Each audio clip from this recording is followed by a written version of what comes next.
Vamos a iniciar la clase sobre integración metabólica. Las necesidades energéticas de un hombre de aproximadamente 70 kilos de peso está comprendida entre 2.400 y 2.900 kilocalorías. Los nutrientes que proporcionan esta energía son los carbohidratos, 40-60% de esta energía, los lípidos 30-40% y las proteínas 10-15% de la energía que requiere el ser humano. La ingesta de nutrientes se realiza en determinados momentos del día. Ingerimos desayuno, almuerzo y cena. Otros ingieren en lugar de tres veces al día, lo hacen en 4 o 5 veces. Durante estos intervalos, los niveles de glucosa en la sangre se mantienen siempre en un estrecho rango. Pero la excesiva ingesta energética bajo la forma de carbohidratos o lípidos conduce a una enfermedad denominada obesidad y a otros diversos problemas de salud. Todas las reacciones metabólicas, tanto en la célula, así como en todo el organismo, se encuentran perfectamente reguladas e integradas. En estos procesos de coordinación intervienen una diversidad de compuestos activos como las hormonas, las enzimas, vías de señalización, etc. Las correlaciones metabólicas que vamos a tratar en esta clase están vinculadas con lo que se denomina ciclo ayuno-alimentación. Es decir, vamos a hacer una descripción de lo que está ocurriendo desde el punto de vista bioquímico en estos ciclos, en estas etapas del metabolismo. La homeostasis de la glucosa tiene un papel muy importante, ya que permite que el cerebro y los glóbulos rojos dispongan de compuestos energéticos como la glucosa en todo momento. Con fines didácticos, la homeostasis en el ser humano se ha dividido en 5 fases. La fase 1 es la etapa postprandial, es decir, tiene una duración desde 0 horas hasta las 4 horas. Algunos profesores, investigadores dicen de las 0 hasta las 3 horas y media, pero en realidad es 3 horas y media o 4 horas. Esta es la fase en la cual el ser humano ingiere alimentos y culmina aproximadamente a las 4 horas después de esa ingesta de alimentos. La fase posabsortiva está comprendida entre las 4 y 12 horas aproximadamente. El ayuno temprano, que es la fase 3, está comprendido entre 12 y 36 horas. La fase 4 corresponde a la inanición temprana, está entre 2 días y 24 días de ayuno, es decir, 2 días sin ingerir alimentos hasta 24 días sin ingerir alimentos, y la inanición prolongada entre los 24 y 50 días.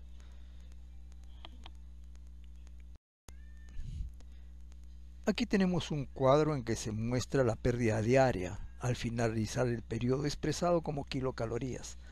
Por ejemplo, en las 12 primeras horas de ayuno, la grasa ha proporcionado 1.200 kilocalorías, los carbohidratos 200 kilocalorías y las proteínas 300 kilocalorías. Esta es una pérdida diaria en una persona que está en reposo. En total está perdiendo 1.700 kilocalorías.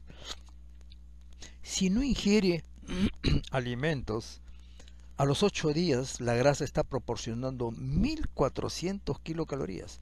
Los carbohidratos prácticamente no proporcionan ni una caloría, porque A los 8 días ya prácticamente el ser humano no dispone de carbohidratos. Y la proteína proporciona 200 gramos. Como pueden observar ustedes, la proteína ha bajado su contribución debido a que son compuestos, son nutrientes extremadamente importantes para el ser humano. Entonces lo que se trata el organismo es mantener a las proteínas de manera tal de que no sean utilizadas con fines energéticos, es decir, con fines destinados a proporcionar energía. Si una persona ha estado en ayuno durante 40 días, en el día 40 la grasa está proporcionando 1350 kilocalorías. Los carbohidratos naturalmente ya no existen y las proteínas están proporcionando 75 kilocalorías. Como son compuestos extremadamente importantes, su participación en proporcionar energías en este ayuno es muy bajo. En total son 1425 kilocalorías que está consumiendo ese ser humano en reposo. Este es un cuadro importante. Miren ustedes los niveles, sustratos, hormonas en la sangre en estados de nutrido, ayuno e inanición. Vamos a detenernos un poquito. Insulina, muy bien alimentado, 40 microunidades por mililitro. 12 horas después de la absorción, de 40 ha bajado a 15. 3 días de ayuno baja a 8 microgramos por mililitro la concentración de insulina en el plasma. Y con 5 semanas de inanición, de 8 baja a 6 microgramos por mililitro. En cambio, el glucagón, de 80 picogramos por mililitro en el bien alimentado, ojo, 80, sube después de 12 horas de la absorción a 100. En el tercer día de ayuno, de 100, sube hasta 150 picogramos por mililitro. Y a las 5 semanas, es decir, en estado de inanición, de 150 ha bajado a 120. Pero miren, si lo comparamos con los 80 en el bien alimentado, prácticamente la concentración de glucagón es 50% mayor que cuando la persona se encontraba bien alimentada. Miren los niveles de glucosa. Bien alimentado 6.1. 12 horas después de la absorción 4.8. Decía que está en niveles normales. Y ayuno de 3 días 3.6. Una ligera hipoglicemia, ligera. Y a las 5 semanas, o sea, en estado de inanición 5 semanas sin ingerir alimentos, baja 3.6. Es decir, hay una ligera hipoglicemia. Pero miren ustedes los ácidos grasos en el plasma, en concentración milimolar. La glucosa también está en concentración milimolar. Los ácidos grasos bien alimentados 0.14. 12 horas después de la absorción sube a 0.60. O sea, ha subido 4 veces el nivel de los ácidos grasos, sube 4 veces. Y al tercer día de ayuno está en 1.2. O sea, más o menos 8 veces mayor que cuando estaba bien alimentado. En el estado de inanición, en la quinta semana, está en 1.4 la concentración, 1.4 milimolar, es decir, 10 veces mayor la concentración de ácidos grasos en el plasma de la persona, si comparamos con la persona bien alimentada. Han visto que los ácidos grasos han subido 10 veces la concentración. El acetoacetato es uno de los cuerpos cetónicos. De 0.04 sube a 0.05, un 25%. Es un incremento muy discreto. 3 días de ayuno sube a 0.4. O sea, sube 10 veces el acetoacetato. De manera que a los 3 días de ayuno ya es una fuente apreciable, una fuente energética el acetoacetato. Y a las 5 semanas está en 1.3. Miren el beta-hidroxibutirato, que la concentración era similar al acetoacetato. a las 12 horas sube de 0.03 a 0.1 y prácticamente es el doble que el acetoacetato. Y a los 3 días de ayuno sube a 1.4 y ya no es 2 veces mayor, ahora es más de 3 veces mayor. Y a las 5 semanas de ayuno, el beta-hidroxibutirato, que está en 0.03 milimolar, ahora está en 6 milimolar. Constituye una fuente energética de primer orden. Es decir, ha subido 200 veces la concentración de beta-hidroxibutirato.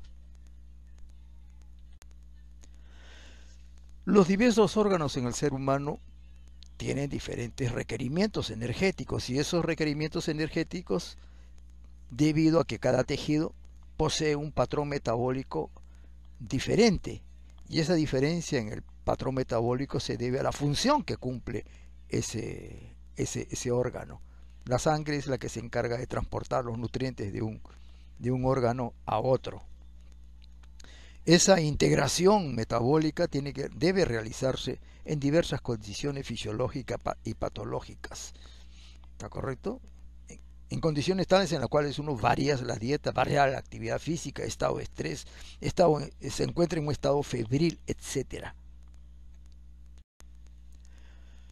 Los alimentos son los que van a proporcionarnos los nutrientes necesarios para sintetizar elementos de reserva para aquellas situaciones en las cuales no dispongamos de ingesta energética, la síntesis de compuestos bioactivos, síntesis de sustancias estructurales, etc.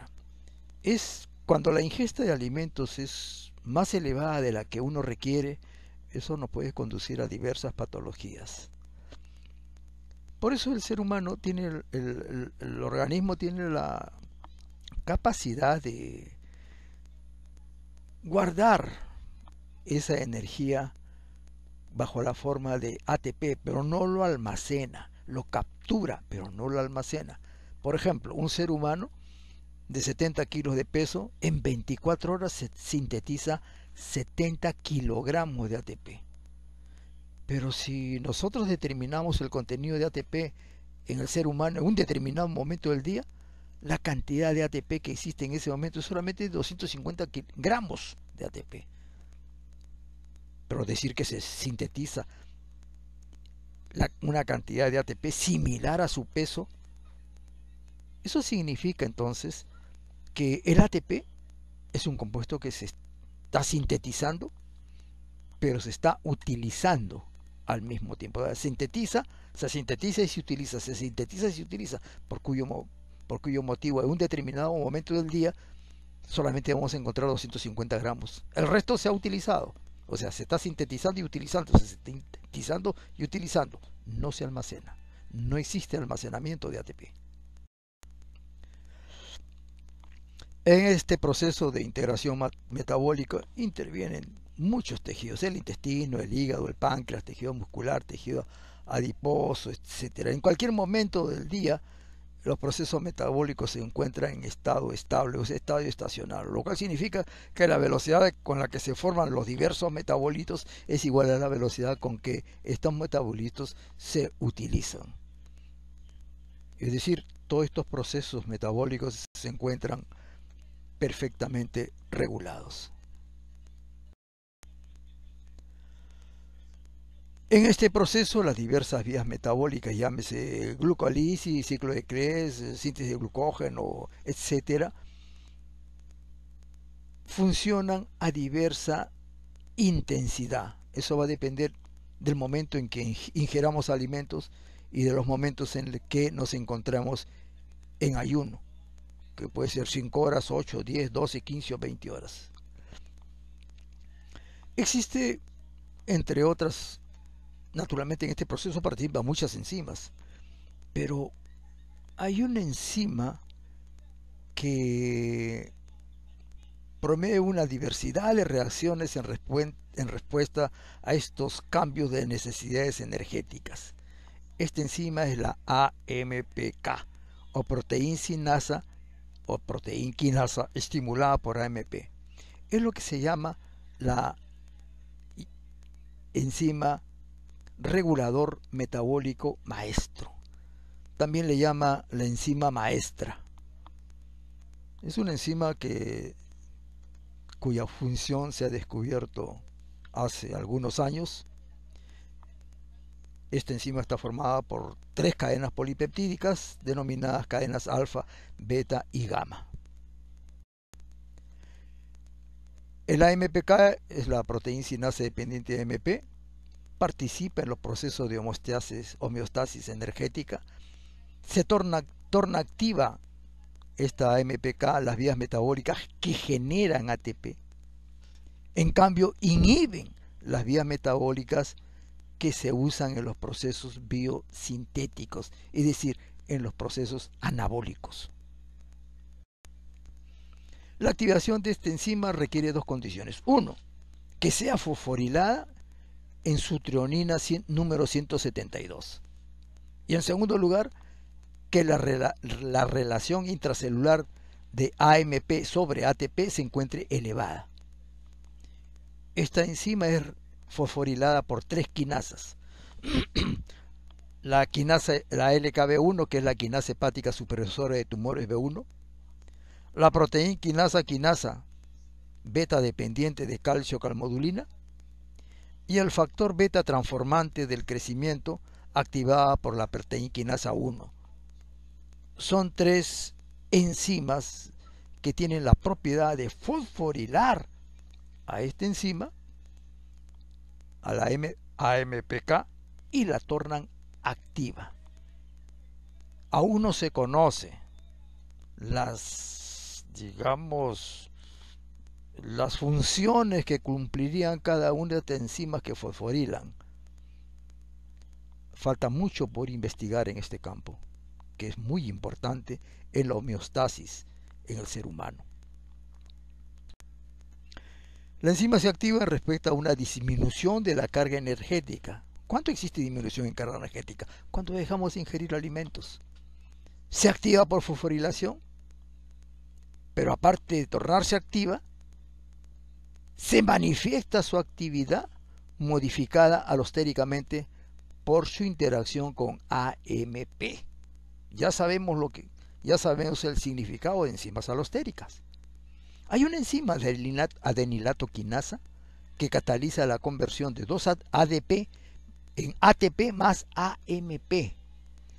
El equilibrio de esta reacción está desplazada hacia la derecha, es decir, hacia la formación de adenosin monofosfato.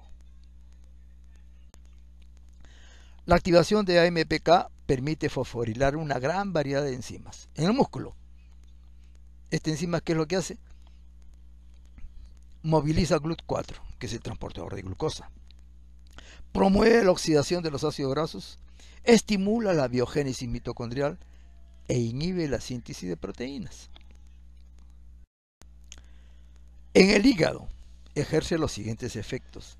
Estimula la captación de glucosa, inhibe, la gluconeogénesis, estimula la oxidación de los ácidos grasos, que ustedes saben por beta-oxidación, inhibe la síntesis de colesterol, inhibe la síntesis de ácidos grasos, inhibe la síntesis de proteínas. En el páncreas, la AMPK estimula la secreción de insulina. La activación de este AMPK en el músculo cardíaco favorece la captación de glucosa, estimula la glucólisis, así como la oxidación de los ácidos grasos.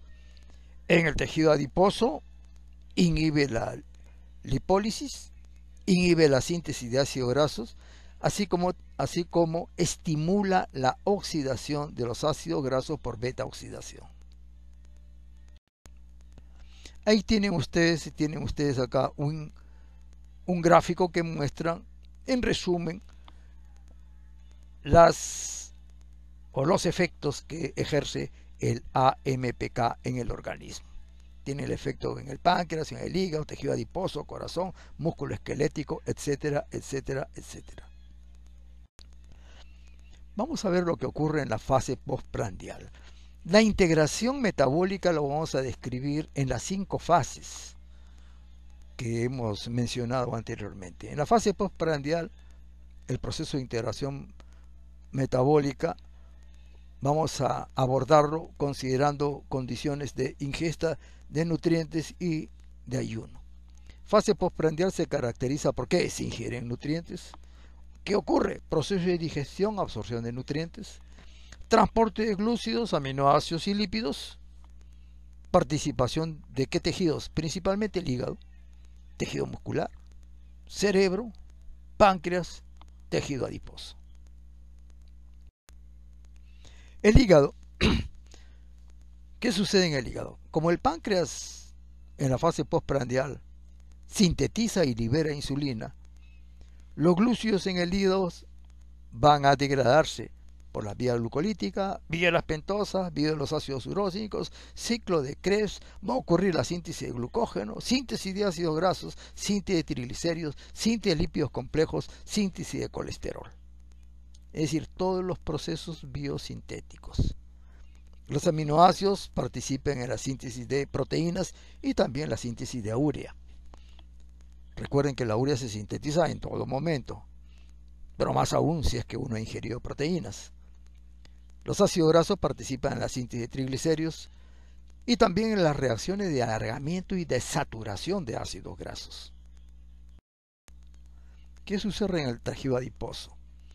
Tejido adiposo, hay captación de la glucosa por GLUT4, se induce la lipasa lipoproteica por acción de la insulina. La insulina induce la síntesis de la enzima lipasa lipoproteica y también promueve el desplazamiento de GLUT4 hacia la membrana plasmática para captar glucosa. Esa inducción de la lipasa lipoproteica permite la captación de ácidos grasos, ya que a nivel del tejido adiposo llegan los kilomicrones, llegan las VLDL, y por acción de la lipasa lipoproteica que se inducida por la insulina, esta, activada por ApoC2, hidroliza los triglicéridos, formando ácidos grasos que penetran en el adipocito, mientras que el glicerol se dirige al hígado. ¿Qué ocurre en la fase postprandial en el tejido adiposo? Síntesis de triglicéridos. Y para esta síntesis de triglicéridos es imprescindible que ingrese la glucosa. Si no ingresa la glucosa, no hay síntesis de triglicéridos. ¿Qué ocurre en el tejido muscular? También la insulina promueve la localización de GLUT4 en la membrana plasmática, se promueve la glucólisis, ciclo de Krebs, síntesis de glucógeno, los aminoácidos sintetizan proteínas. Estamos en la fase postprandial, acabamos de ingerir alimentos, todos los procesos biosintéticos ocurren de una manera importante. ¿Qué sucede en el cerebro? Capta la glucosa mediada por GLUT1.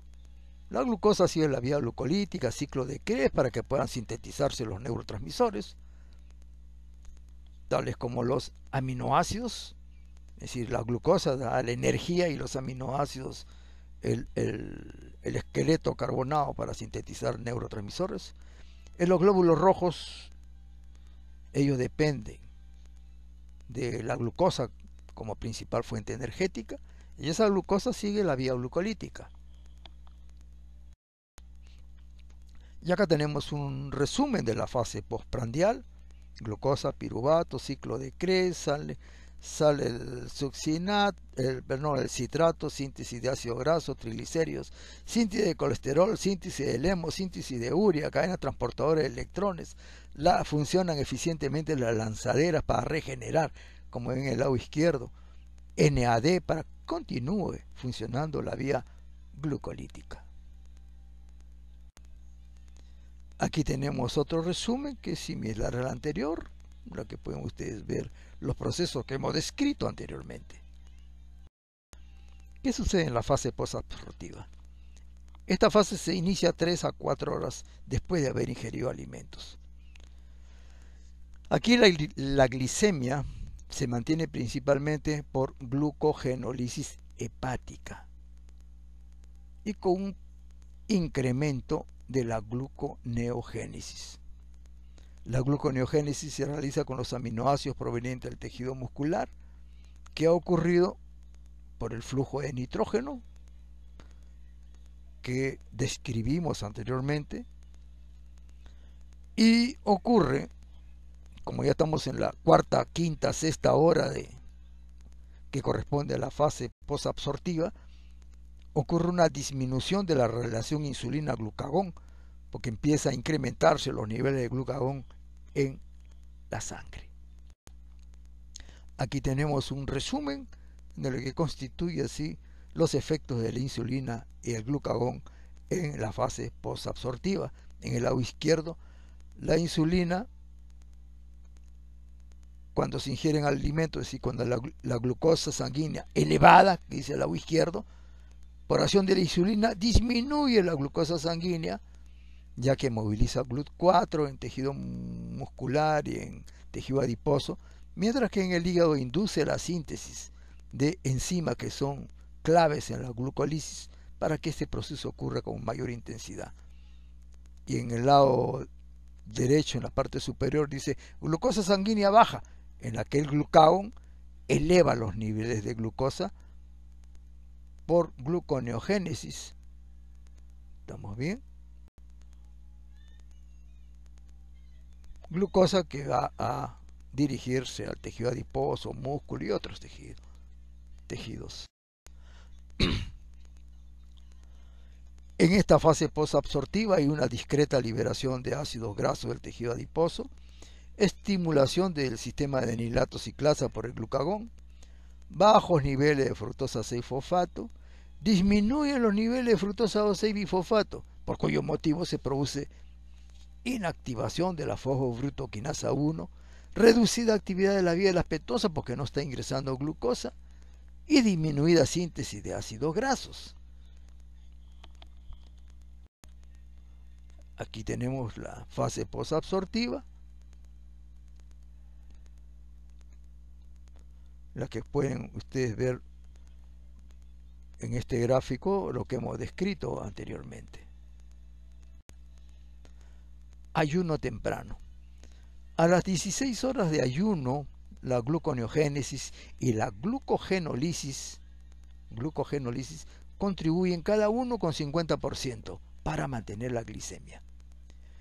El recambio de proteínas en el tejido muscular continúa estimulada por el cortisol. Las transaminasas para valina, isoleucina y leucina, que son, para los aminoácidos valina, isoleucina y leucina, que son aminoácidos ramificados, esas transaminasas permiten que estos aminoácidos proporcionen energía al tejido muscular.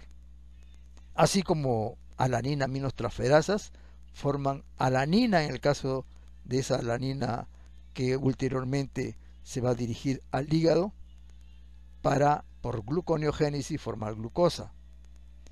En el hígado, el esqueleto carbonado de los aminoácidos van a formar glucosa y el grupo amino va a formar urea, como ya se describió anteriormente. En el tejido adiposo, el glucagón estimula la enilciclasa, como consecuencia de ello se forma AMP cíclico y se promueve la liberación de ácidos grasos. Entonces ocurre la lipólisis en tejido, ya se lo han descrito en metabolismo de lípidos, y esos ácidos grasos conducidos con la proteína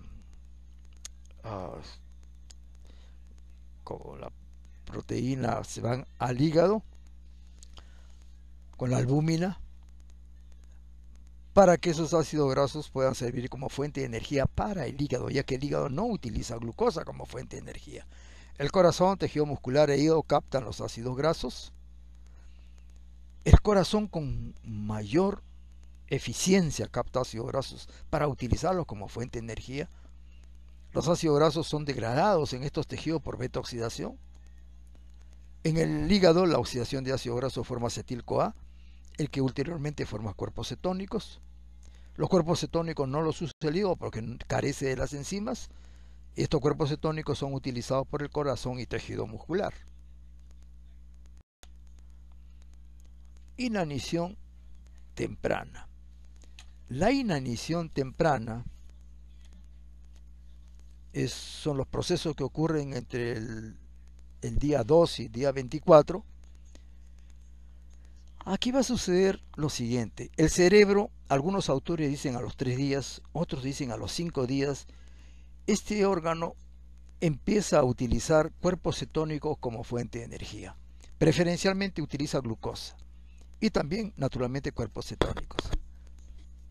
El proceso gluconeogénico, después del segundo día, se produce un pequeño descenso de la gluconeogénesis, porque el ser humano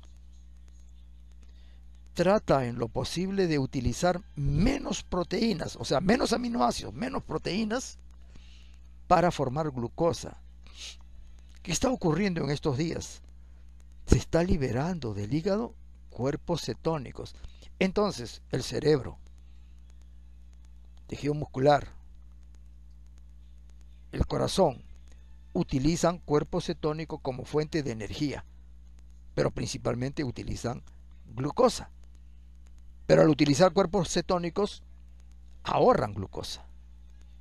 Y de esta manera la gluconeogénesis disminuye para evitar utilizar proteínas como fuente energética. Por eso decimos aquí, se incrementa la formación de cuerpos cetónicos. Pero aproximadamente a los 18-20 días de ayuno, el cerebro empieza a utilizar preferencialmente cuerpos cetónicos como fuente de energía. Ya se ahorra glucosa. Recuerden que el cerebro utiliza más o menos el 20% de energía que consume el ser humano. Entonces es un tejido que requiere bastante energía para seguir funcionando adecuadamente.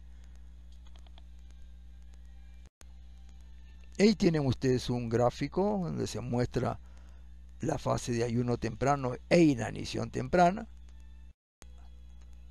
Y vamos a referirnos ahora a la fase 5, o sea, la inanición prolongada. Esto ocurre desde los 24 días hasta 40, 50, 60 días. Hace muchos años, podría decir hace 20, 40 y un poco más de 40 años,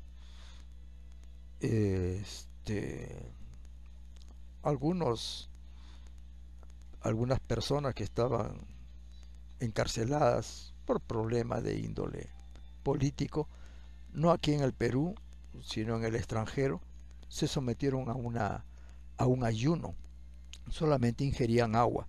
Y estas personas duraban entre 50, 55 hasta 60 días sin ingerir alimentos y morían estas personas. El cerebro, como vuelvo a repetir, utiliza cuerpos cetónicos como una fuente energética muy importante y lo utiliza más que glucosa. Los aminoácidos procedentes del tejido muscular y los ácidos grasos del tejido adiposo no podrían mantener la glicemia ni las necesidades energéticas requeridas por el ser humano. Por ese motivo el beta-hidroxibutyrato es el cuerpo cetónico que se sintetiza en mayor cantidad, como vimos en una tabla anterior. Por ese motivo el ser humano puede sobrevivir alrededor de 2 meses sin ingerir alimentos. Y como han podido ver ustedes en los gráficos, en las tablas anteriores, el nutriente, el metabolito que proporciona la mayor cantidad de energía son los lípidos. Pero los tejidos que usan lípidos, o sea, ácidos grasos, porque del tejido adiposo se liberan ácidos grasos, son principalmente el tejido cardíaco,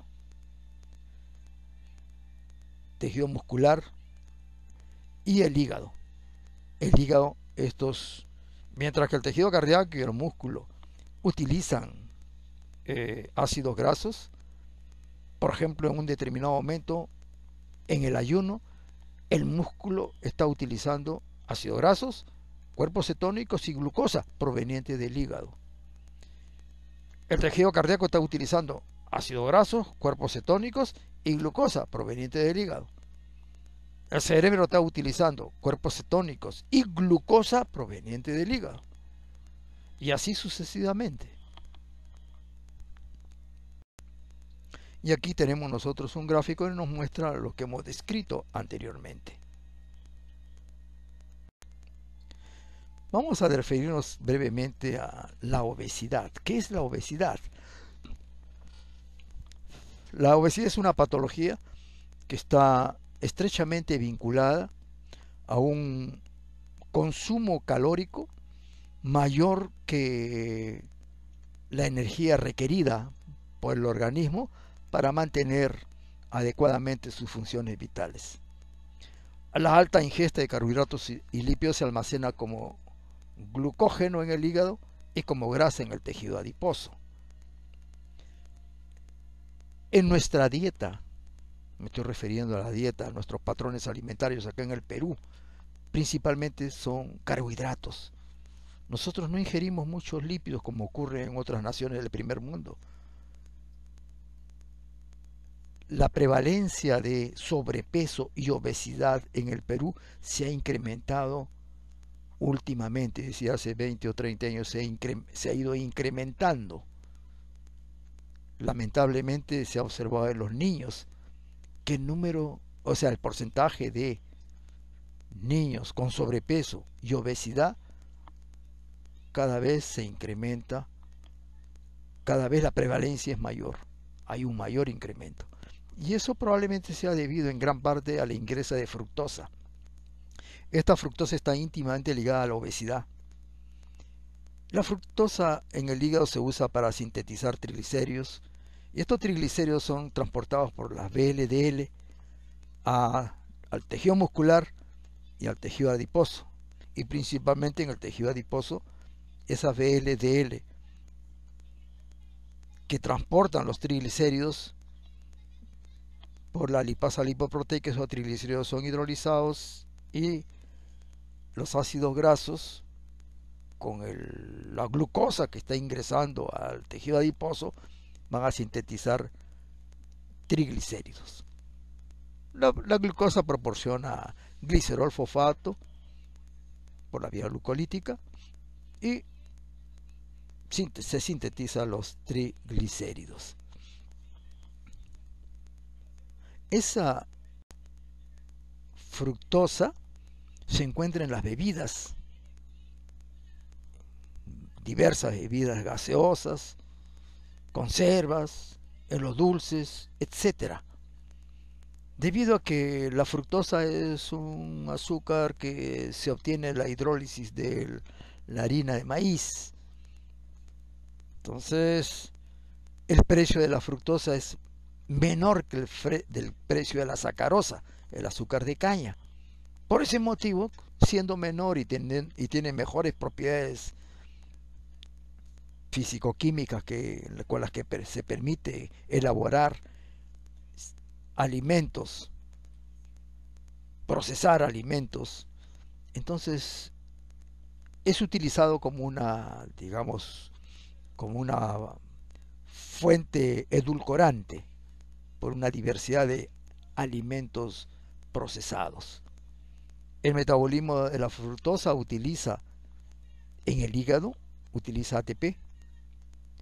Este ATP se convierte en ADP, AMP, etcétera, y al final, como lo han visto ustedes en el metabolismo de nucleótidos, va a formar ácido úrico. El ácido úrico inhibe la óxido nítrico sintasa endotelial, lo que trae consigo una baja formación de óxido nítrico y como consecuencia de ello ocurre la elevación de la presión arterial.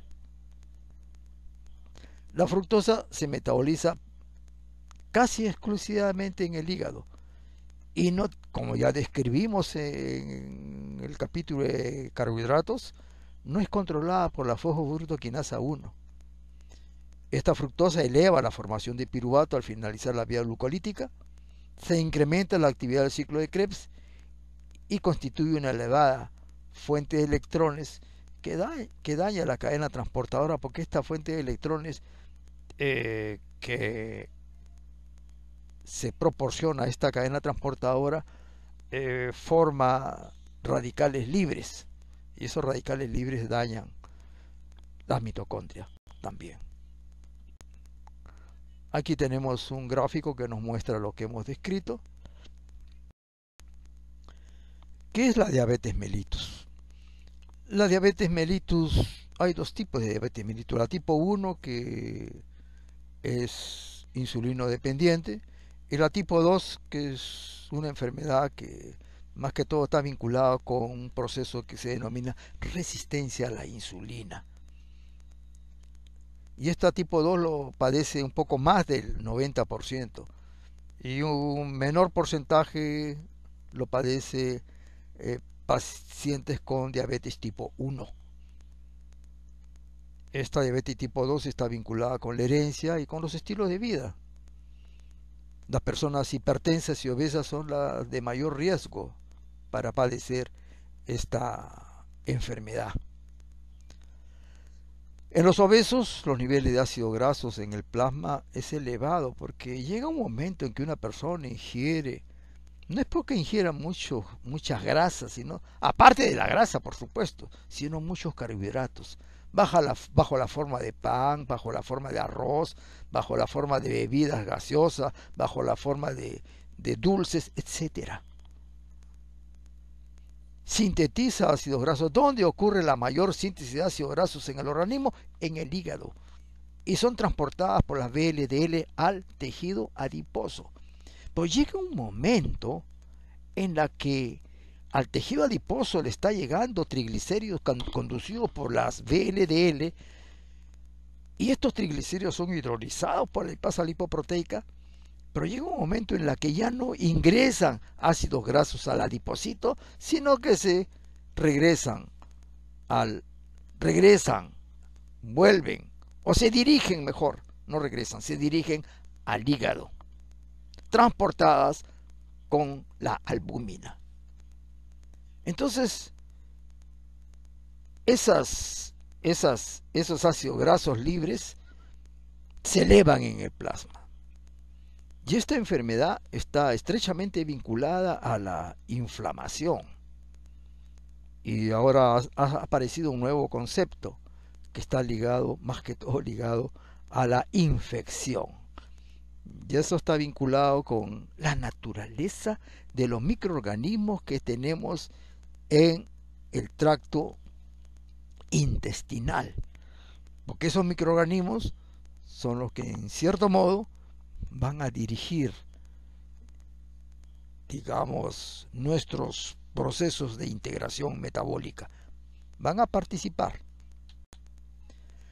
Los adipocitos del tejido adiposo, naturalmente, liberan adipoquinas, tales como la leptina, resistina, bisfatina, adiponectina, así también como compuestos tales como las quimioquinas, ejemplo interleuquina 6 y el factor de necrosis tumoral alfa. Estos compuestos que hemos mencionado anteriormente están estrechamente vinculados con procesos inflamatorios, están vinculadas con la diabetes mellitus y también con la aterosclerosis. Los ácidos grasos en el obeso van a activar proteínquinasas a nivel de 1. Tejido muscular, 2. Tejido adiposo. Y esas proteínquinasas van a fosforilar a los sustratos de los receptores de insulina, pero lo fosforilan en lugares inapropiados, no donde debe ser fosforilado, porque el sustrato receptor de insulina tiene que fosforilarse en unos lugares específicos para tornarse activo. Este sustrato receptor de insulina, después lo vamos a mostrar en un gráfico, para tornarse activo tiene que fosforilarse pero en un lugar adecuado. Pero cuando se fosforile en otro sitio distinto, ya no funcionan. Entonces la fosforilación, por eso dice acá abajo, la fosforilación en lugares cerrados del sustrato del receptor de insulina, ¿qué causa? Resistencia a la insulina. Y aquí mostramos en la insulina, señalización celular. Aquí mostramos en la parte, en verde está en la parte superior la insulina. ¿Está correcto? Esto se debe estar referido al tejido muscular, porque acá tenemos a la derecha GLUT4. Entonces la insulina interacciona con el receptor de insulina. Este receptor de insulina se autofosforila y posteriormente fosforila a IRS. IRS es el sustrato receptor de insulina, del cual hablamos anteriormente. Y esa fosforilación es muy específica. Y de esa manera, este sustrato receptor de insulina se torna activa. Y este sustrato, luego, a través de la vía de señalización que se muestra aquí al lado derecho, va a, digamos, estimular el fosfatidilinositol 3 quinasa, etcétera, etcétera, hasta que al final lo que va a ocurrir, como estamos en el tejido muscular, movilización de GLUT4. Este GLUT4 es el que capta glucosa. ¿Estamos bien? Muy bien. ¿Qué va a ocurrir en el obeso? En el obeso, miren, acá al lado izquierda, FFA, el lado izquierdo, la parte superior, significa ácidos grasos libres. ¿Está llegando de dónde? Del tejido adiposo. ¿En qué personas? Las personas obesas. Esos ácidos grasos interaccionan antes de interaccionar, conducidos por una proteína transportadora de ácidos grasos, penetra, por decir así, penetra en el tejido muscular o en el tejido adiposo, porque acá tenemos GLUT4 y GLUT4 hay en el tejido muscular y tejido adiposo, no hay en el hígado. Entonces, ¿qué sucede? Se activa, se forma diacilglicerol, DAG.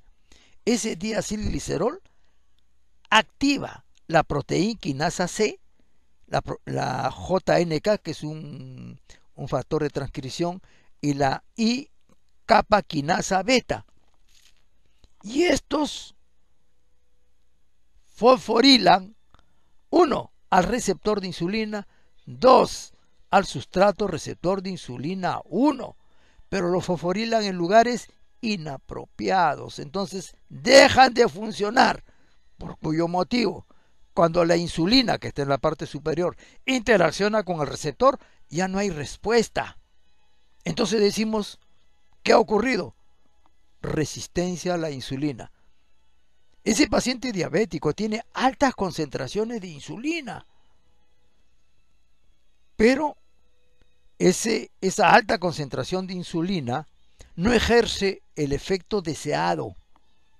En consecuencia, ojo, en consecuencia, la glucólisis no va a funcionar adecuadamente y se va a producir una hiperglicemia, ya que no se va a captar, en este caso, glucosa por GLUT4. Pues miren ustedes en el lado derecho. En el lado derecho tenemos, ojo, GLUT4. Entonces, a través de esta vía de señalización ya no funciona. Ya no se moviliza GLUT4. Entonces ya no se capta glucosa adecuadamente. Por cuyo motivo se produce hiperglicemia. Vamos a hablar de metabolismo del alcohol. La ingesta de alcohol, bajo la forma de vino, cerveza, pisco, sabe Dios qué, se absorbe a nivel intestinal y se metaboliza principalmente en el hígado.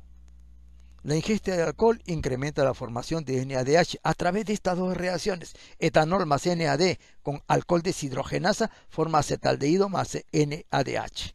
Ojo, mire, en esa reacción ya se formó una molécula de NADH. Y ese acetaldehído con el aldehído deshidrogenasa, en presencia de otro NAD, va a formar acetato más NADH. Esto está ocurriendo en el citosol. Imagínense que está ocurriendo en el hígado. ¿Qué está haciendo el alcohol deshidrogenasa? Está formando moléculas de NADH en dos reacciones. La glucosa por la vía glucolítica forma 2-NADH, pero han pasado como 8 reacciones, toda la vía glucolítica para formar 2-NADH. Aquí, solamente en 2 reacciones se formó 2-NADH. Pero lo más triste, lo más preocupante de todo es que consume NAD. ¿Y el NAD para qué se utiliza? ¿Para qué lo utiliza el hepatocito? Para que funcione la vía glucolítica adecuadamente. ¿Estamos bien? Entonces se forma NADH. Vamos a dejar el NADH ahí. Pero también se forma acetaldehído. Y ese acetaldehído es un compuesto muy tóxico que daña la mitocondria.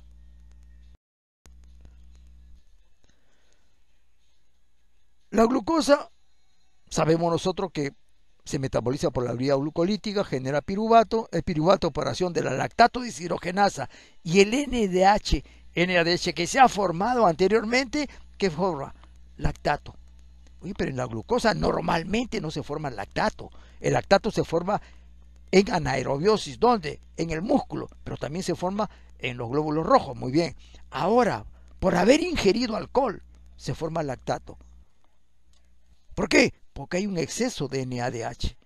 Entonces el lactato formado pasa a la sangre y se excreta por la orina e interfiere con la excreción de ácido úrico.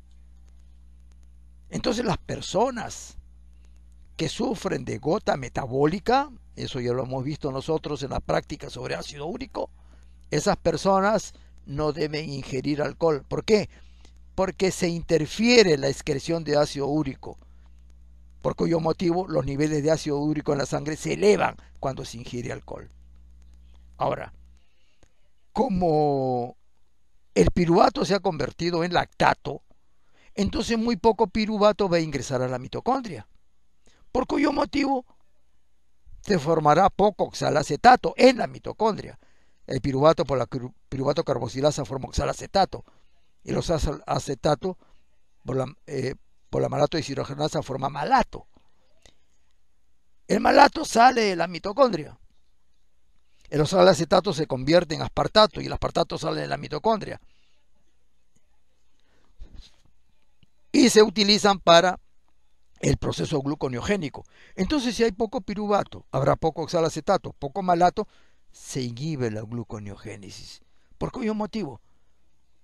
El que ingiere alcohol, y no generalmente los alcohólicos, me refiero a los alcohólicos, no a aquellos que beben esporádicamente, los alcohólicos, esas personas que consuetudinariamente ingieren alcohol, en ellas se produce hipoglicemia por los mecanismos que hemos descrito aquí.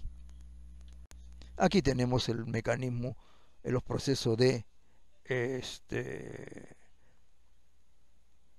que conllevan al metabolismo del alcohol. ¿Dónde? En el hígado, como ven ustedes. Ejercicio físico. Debemos hacer ejercicio físico. Todos los días, 20 minutos o 30. O si no, 4 veces por semana. Pero siempre debemos hacer ejercicio físico. Afortunadamente yo hago desde la edad de 14 años hasta la fecha. Bueno, hago algo de ejercicio físico, no como en aquellas épocas, cuando tenía probablemente la edad de ustedes, que hacía ejercicio de las 6 de la tarde hasta las 10 de la noche, 3 veces por semana. El ejercicio físico puede ser anaeróbico. En este tipo de ejercicio físico el músculo depende de las reservas propias, tanto de fosfocreatina como de glucógeno. Un ejercicio físico anaeróbico, ¿cuál es? Por ejemplo, una carrera de 50 metros o una carrera de 100 metros. Eso es un ejercicio físico anaerobio. Para el ejercicio físico aeróbico, es decir, una caminata de un par de kilómetros, 2 kilómetros, 5, 10 o 20 kilómetros, el ser humano no dispone de suficiente glucógeno. El glucógeno se termina para que le dé la energía respectiva. En este tipo de ejercicio la relación anhidro carbónico-oxígeno disminuye, va disminuyendo paulatinamente. Las reservas de carbohidratos se van agotando. La lipólisis empieza a incrementarse gradualmente. Asimismo, los cuerpos cetónicos en el plasma se elevan también un poco. Aquí tenemos un resumen de lo que es el ejercicio físico. Recuerden, ejercicio físico moderado. El mejor ejercicio físico es natación. Si no tienen una piscina en su casa, no lo intenten hacer en la tina, sino una caminata de 20 minutos, o pueden hacer ejercicio físico 10 minutos en la mañana y 10 minutos en la tarde. Hay una diversidad de trabajos de investigación que muestran que hacer 20 minutos de una sola vez o fraccionado en 2 sesiones ejercen el mismo efecto. Y finalmente vamos a tratar del síndrome metabólico. Para definir lo que es un síndrome metabólico existen diversos criterios. Uno es de la Organización Mundial de la Salud, también por diversas entidades científicas como la ATP3, la IDF y la AACE. El síndrome metabólico se caracteriza clínicamente, uno, por obesidad central y por lo menos 2 factores de riesgo. O sea, primero obesidad central y después 2 factores de riesgo. Uno, elevados niveles de triglicéridos. También bajos niveles de HDL o elevada presión arterial o hiperglicemia. Es decir, obesidad central más alguno de estos 2 se define como síndrome metabólico. Ese consumo excesivo de energía bajo la forma de carbohidratos principalmente, mucho arroz, fideos, camote, gaseosas, dulces, etcétera, y la falta de actividad física son los mayores contribuyentes. Se ha mostrado que la adiposidad visceral es la que desencadena las vías principales del síndrome metabólico. Los ácidos grasos libres son lipotóxicos para las células beta del páncreas, lo que causa una disminuida secreción de insulina. La grasa visceral es la que contribuye a la resistencia a la insulina en mayor extensión que la grasa subcutánea. Por eso hay que diferenciarla bien, la grasa visceral de la grasa subcutánea. El incremento del tejido adiposo se correlaciona con 1. Reducidos niveles de adiponectina y altos de leptina. Ello eventualmente incrementa el riesgo cardiovascular. Hay diversos estudios que muestran esta relación. Aquí tenemos un gráfico en la que nos muestra en la parte de abajo hay naturalmente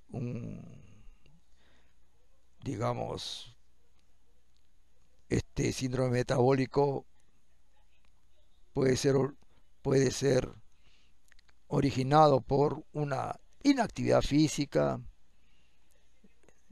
perfiles de índole genético o la dieta occidental, mucha gaseosa, mucha comida chatarra.